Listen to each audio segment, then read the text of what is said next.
Ահագը չես, դու այն մյուս տղեն չես։ Դու յուղի նորմալ տղա ես, մի արա տենց բան։ Իրանք ոչ գեղ ունեն, ոչ պապ ունեն, ոչ բեղ ունեն։ Գիտեք Կալուգայի Սամոյի տանես երեխեն, որ արքետիպային կերպարն է։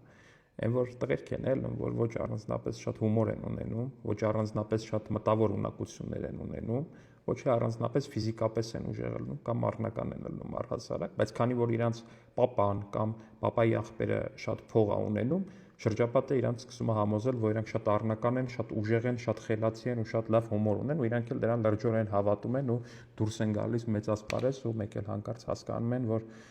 իրականում քյոսա են, որ իրականում ընդհանրապես հումոր չունեն ու մտավոր ունակություններից էլ խիստ կաղում են։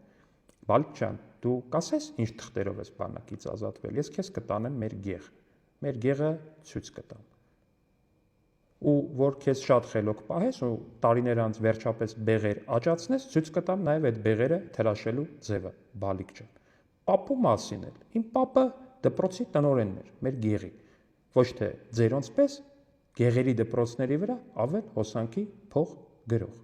Բժշկի թղթերը ցույց կտաս, կտենանք ինչ հոդվածներով ես բանակից ազատվել։ Եթե մեջը մտավոր ինչ որ մի բան կա, էլ չեմ խոսա քո մասին։ Եթե չկա, պատրաստվի։